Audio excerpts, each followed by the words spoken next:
Hello students, welcome back to my channel.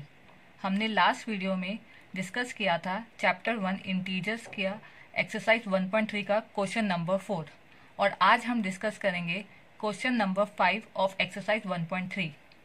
Let's read out the question. Find the product using suitable properties.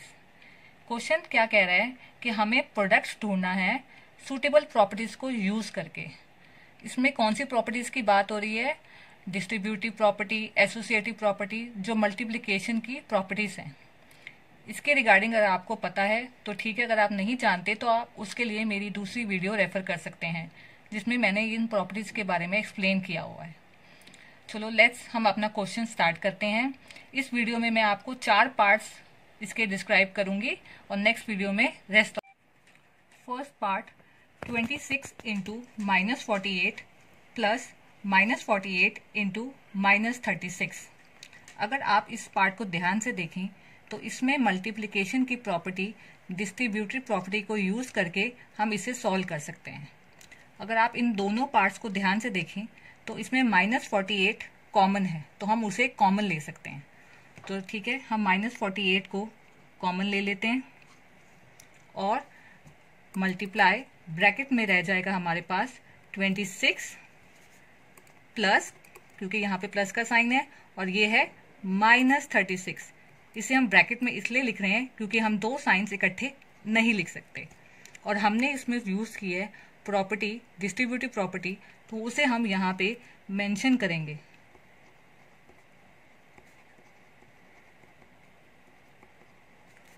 जिस property का हम इस्तेमाल करते हैं हमें वहाँ आगे मेंशन करनी होती है, ये बताने के लिए कि हमने कौन सी प्रॉपर्टी को यूज किया है। अब हमने -48 को कॉमन ले लिया और ब्रैकेट में है हमारे पास 26 प्लस -36। तो हम सबसे पहले अपना ब्रैकेट को सॉल्व करेंगे और आप ध्यान से देखें, इससे हमारी कैलकुलेशन बहुत ईजी हो गई है।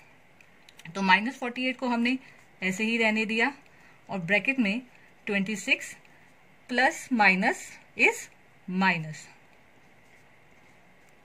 ठीक है, अब फिर -48 ब्रैकेट में 26 में से -36 को हमने माइनस किया तो हमारे पास कितना रह जाएगा? -10। और अब ये मल्टीप्लाई है, हम इसे मल्टीप्लाई कर लेते हैं। -48 इंटू -10, तो माइनस इंटू माइनस होता है प्लस, तो ये पॉजिटिव हो गया और 48 इंटू 10 करेंगे तो हमारे पास आंसर आ जाएगा 480। Clear students? Start with B part. 8 into 53 into -125।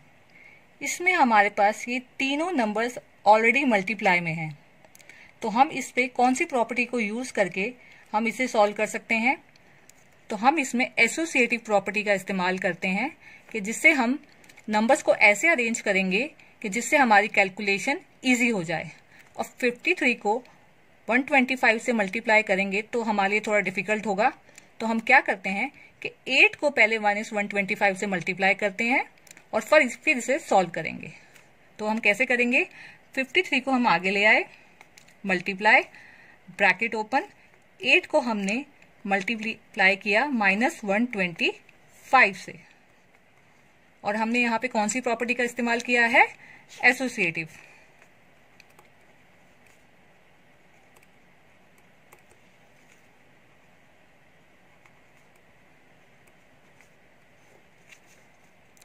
अब 8 को -125 से मल्टीप्लाई करना हमारे लिए थोड़ा इजी होगा, तो हम इसे मल्टीप्लाई करते हैं। 53 को हम ऐसे ही रहने देंगे। अब 8 को प्लस है और ये माइनस, तो यहाँ माइनस ही आएगा और 8 को 125 से मल्टीप्लाई करेंगे तो हमारा आंसर क्या आएगा? आप इसे रफ में करके देख लीजिए, तो हमारा आंसर आएगा 1000। ठीक है, अब देखिए हमारी कैलकुलेशन कितनी इजी होगी। अब हम 53 को 1000 से इजीली मल्टीप्लाई कर सकते हैं, प्लस माइनस तो माइनस ही रहेगा और 53,000। तो हमारा आंसर क्या आया? -53,000। देखा, इस प्रॉपर्टी से हमारी कैलकुलेशन कितनी इजी हो गई।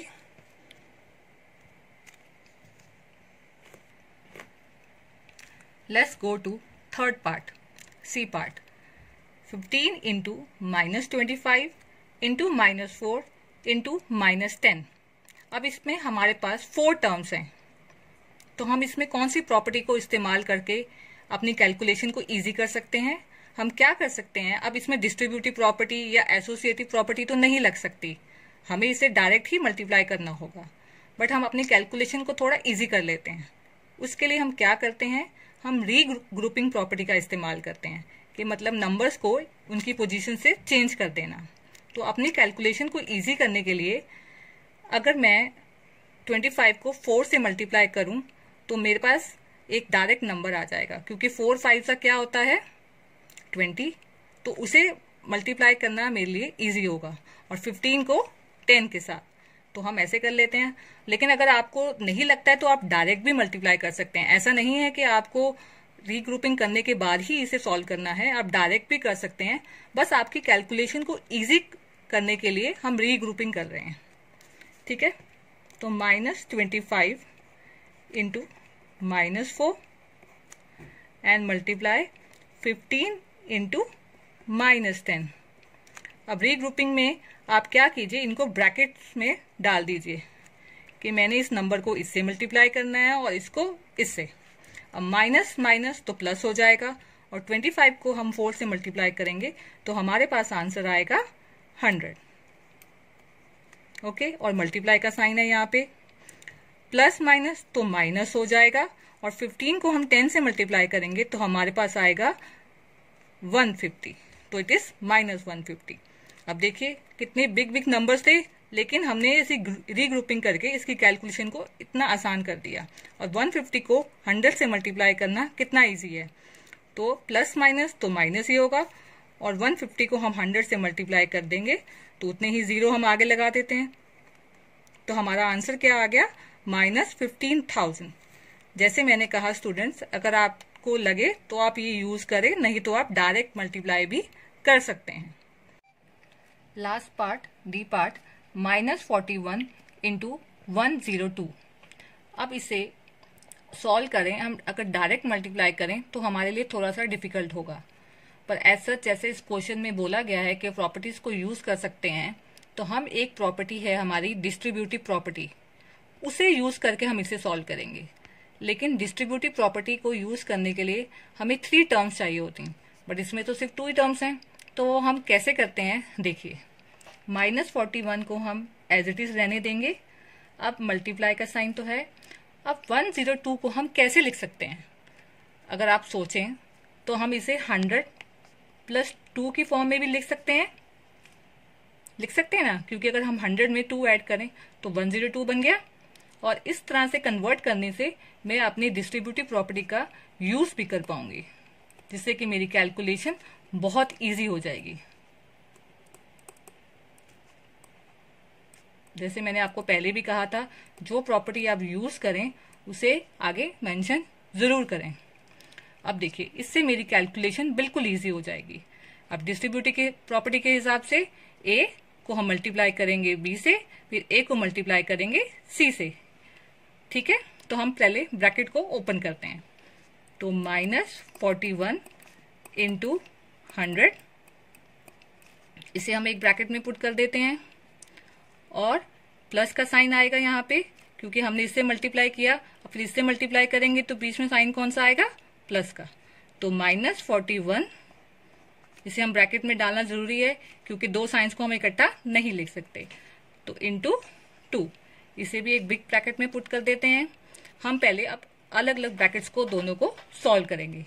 तो -41 इंटू 100 कितना हो जाएगा हमारे पास, -4100, ठीक है। प्लस माइनस प्लस तो माइनस ही रहेगा, और 41 को हम 2 से मल्टीप्लाई करेंगे तो हमारे पास आएगा -82।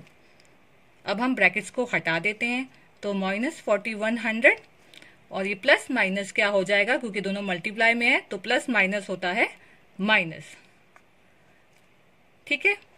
और जब ये अर्थमेटिक ऑपरेशन में आ जाता है तो माइनस माइनस प्लस तो रहता है, लेकिन साइन हमेशा बड़े वाले टर्म का आता है। तो साइन यहाँ पे बड़े टर्म कौन सी है, 4100, तो साइन माइनस का ही आएगा। और दोनों को जब हम ऐड कर देंगे तो हमारे पास आंसर क्या आएगा, 4182। तो इसी से हमारे पास इस क्वेश्चन के 4 पार्ट्स तो मैंने आपको सॉल्व करके दिखा दिए। जो रेस्ट ऑफ द पार्ट्स हैं वो मैं आपको नेक्स्ट वीडियो में दिखाऊंगी। Thank you students.